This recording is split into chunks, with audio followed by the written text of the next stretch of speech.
Bismillahirrahmanirrahim. Assalamualaikum warahmatullahi wabarakatuh. Baiklah, sahabat LHC dimanapun kalian berada, semoga kalian dalam ridhaan Allah Subhanahu wa Ta'ala dan selalu diberikan kesehatan jasmani maupun rohani. Amin ya Rabbal 'Alamin.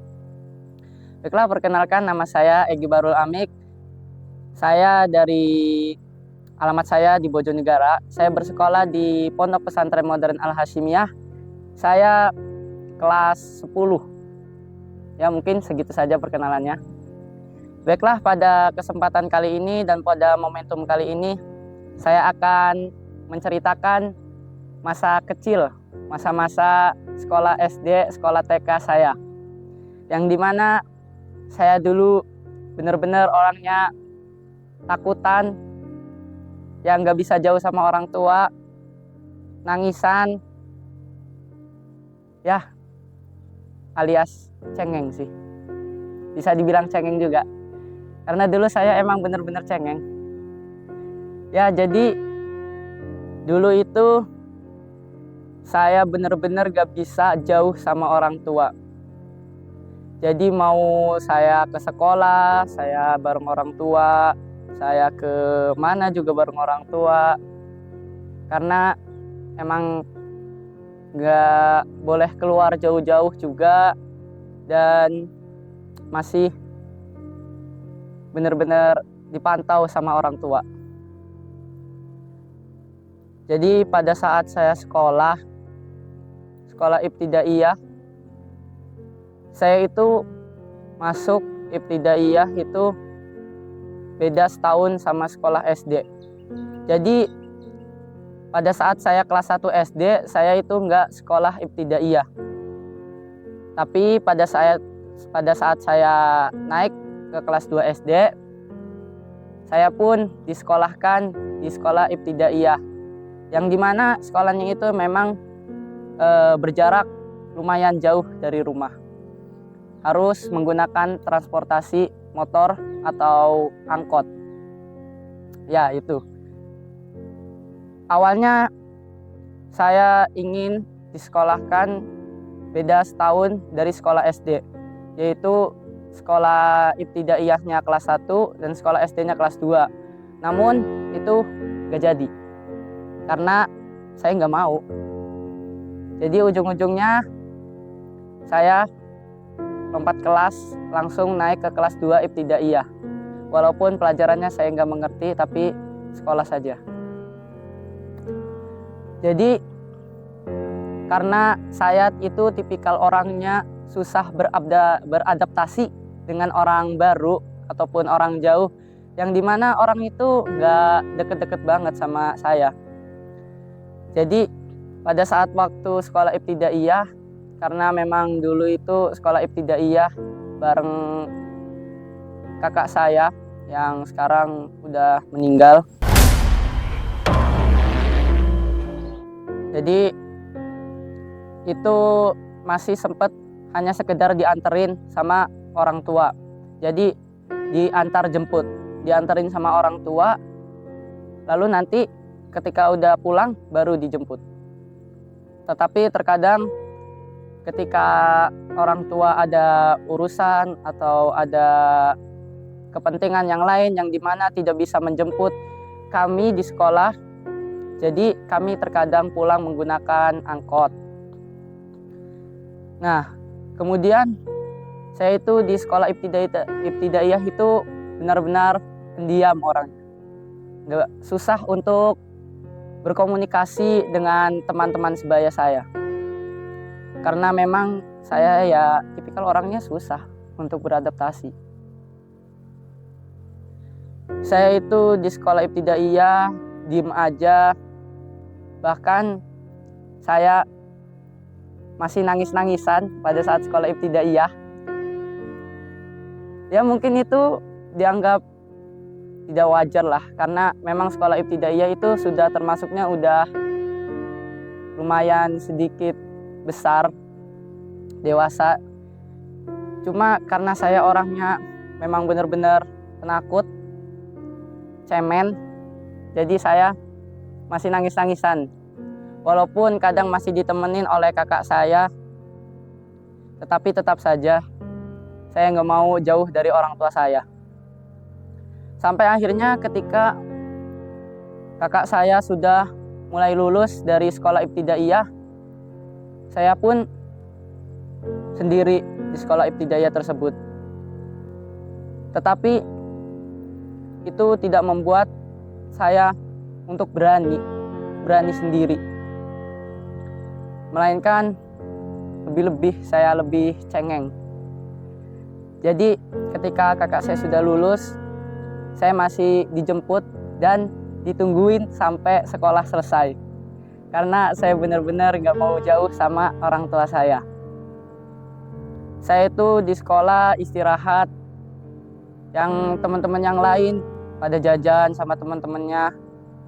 Hanya terkadang cuma saya yang langsung nyamperin ibu saya.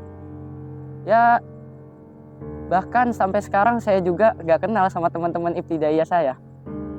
Karena memang saya gak jarang berkomunikasi juga sama mereka. Dan itu berkelanjutan sampai saya benar-benar lulus sekolah ibtidaiyah. Namun ketika saya sekolah di SD itu tidak terjadi. Karena sekolah SD saya lumayan dekat dengan rumah saya. Jadi saya nggak dijemput, nggak dianterin, melainkan bareng teman-teman saya. Namun kenapa sih saya bisa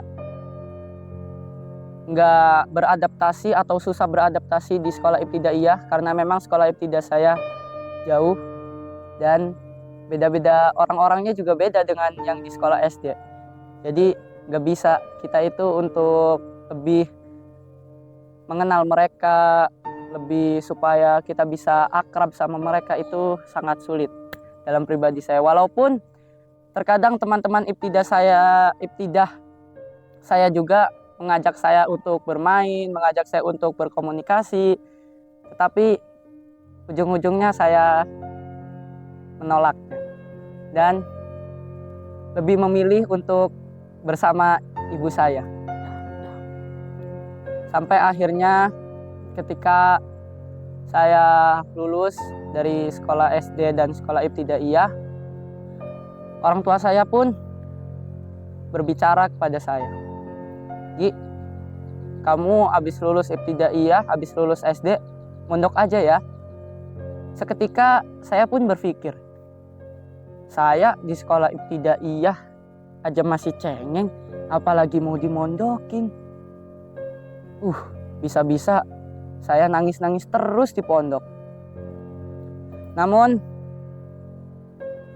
beberapa saat kemudian bapak saya pun bilang, "Kamu gak usah takut, di sana pasti banyak kok orang yang ngawasin, banyak orang yang mau akrab sama kamu." Akhirnya setelah beberapa kali bapak saya untuk menyuruh saya supaya kuat, supaya benar-benar mau untuk mondok, akhirnya saya pun mau untuk mondok. Nah, pada saat itu saya survei ke beberapa pondok. Sampai akhirnya saya pun mondok. Ketika saya mondok, saya pun gak betah. Saya masih sering nangis-nangisan, masih kadang sering dapat masalah, gak bisa nyelesain masalah sendiri, masih gak mau beradaptasi dengan teman-teman yang lain. Ya samalah kayak masa-masa kecil saya. Tapi akhirnya bapak saya pun bilang, "Gi, ayolah, kamu itu udah dewasa, udah besar. Nanti pasti kamu itu akan ditinggal sama orang tua kamu. Kamu itu gak akan selamanya bareng orang tua kamu." Namun kata-kata tersebut masih belum bisa membuat berani saya, membuat bisa saya berkomunikasi, berbincang-bincang, akrab sama teman-teman saya. Dan akhirnya saya pun mendapatkan beberapa bulan saja di pondok, lalu pindahlah saya. Tapi ketika saya pindah, tidak menyurutkan rasa semangat orang tua saya untuk memondokkan anaknya. Jadi akhirnya dicari kembali mana pondok yang pas buat anaknya, sampai akhirnya ketemu di pondok pesantren modern Al-Hasyimiyah. Jadi saya pun sebenarnya anak pindahan, tapi anak pindahannya hanya selang beberapa bulan, hingga tahun. Jadi saya pun dimasukkan di pondok pesantren Al-Hasyimiyah. Namun tetap saja, memang awal-awal saya ketika di pondok pesantren Al-Hasyimiyah, saya pun gak betah. Masih sering nangis-nangisan, masih sering minta dijenguk, baju kotor kadang masih tergeletak, kadang masih minta pulang aja. Ya, itu awal dari saya masuk mondok. Sampai akhirnya saya ketika semester 2 kelas 1 atau kelas 7 MTS, saya pun diomongin, walaupun dari kemarin-kemarin diomongin, tapi mungkin karena saya baru berpikirnya sekarang. Jadi ketika pada saat itu saya diomongin oleh bapak saya, saudara-saudara saya, ibu saya, "Gi, kamu harus kuat, kamu gak boleh cengeng, kamu itu laki-laki, kamu nanti dituntut untuk berani menghadapi masalah kamu sendiri, kamu harus bisa menyelesaikan masalah kamu sendiri. Kalau kamu terus-terusan bergantung sama orang tua kamu itu gak akan maju, gak akan berkembang."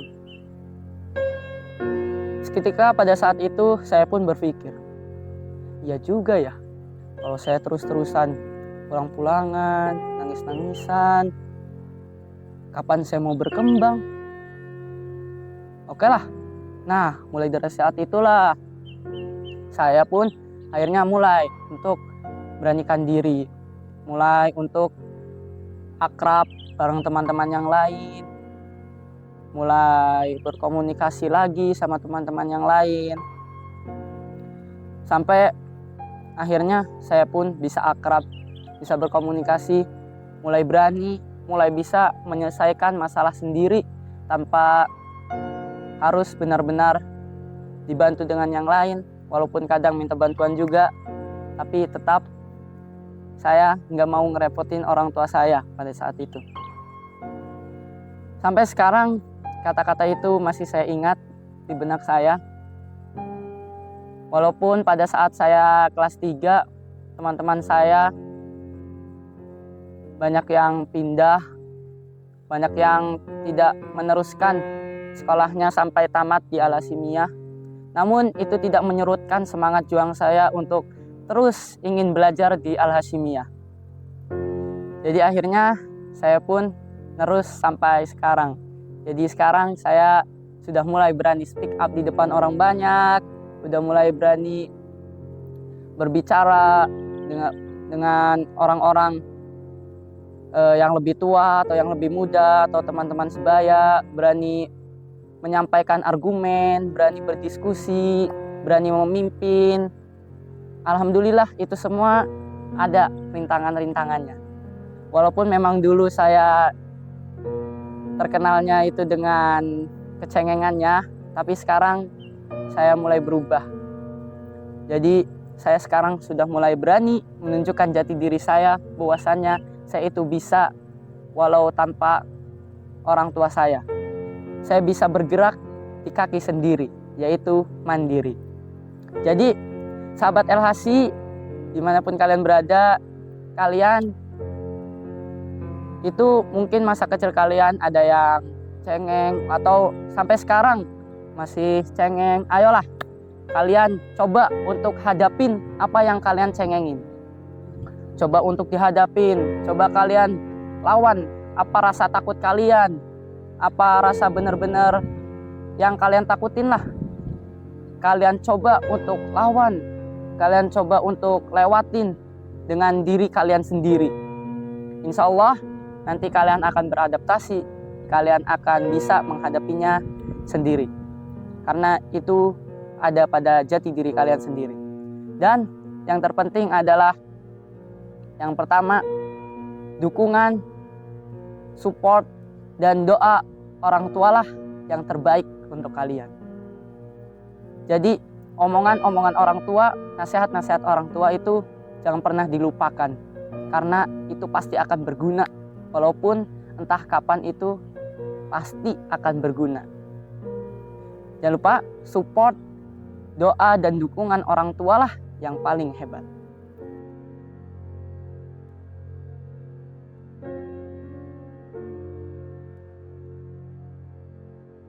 Jadi motivasi saya itu sebenarnya mah karena emang cita-cita saya sendiri. Karena emang saya itu dari dulu ingin berani speak up di depan orang banyak, ingin berani mengusulkan, ingin berani memajukan diri saya, bahwasanya saya ini bisa gitu.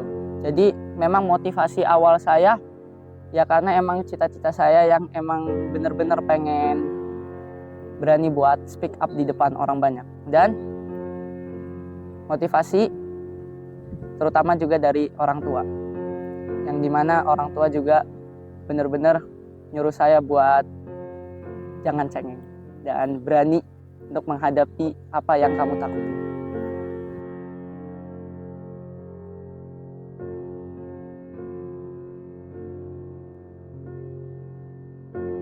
Jadi hal pertama yang saya lakukan itu adalah mulai beradaptasi dengan teman-teman sebaya saya.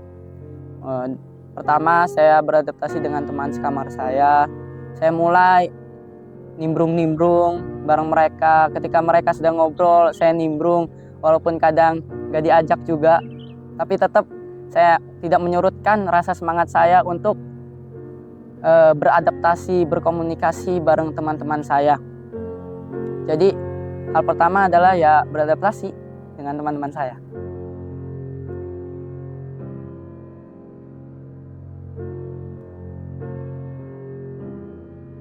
Saya ingin bilang, kamu noh laki-laki, kamu harus kuat. Kamu gak boleh cengeng-cengengan terus. Terutama nanti kamu yang akan menjadi pemimpin. Walaupun nggak menjadi pemimpin di daerah-daerah, tetapi pasti kamu akan menjadi pemimpin keluarga, yang dimana kamu ditunjuk menjadi kepala keluarga yang harus bisa menyelesaikan masalah sendiri, masalah keluarga kamu sendiri diselesaikan. Jadi harus benar-benar kuat dan mulai untuk berani mencoba.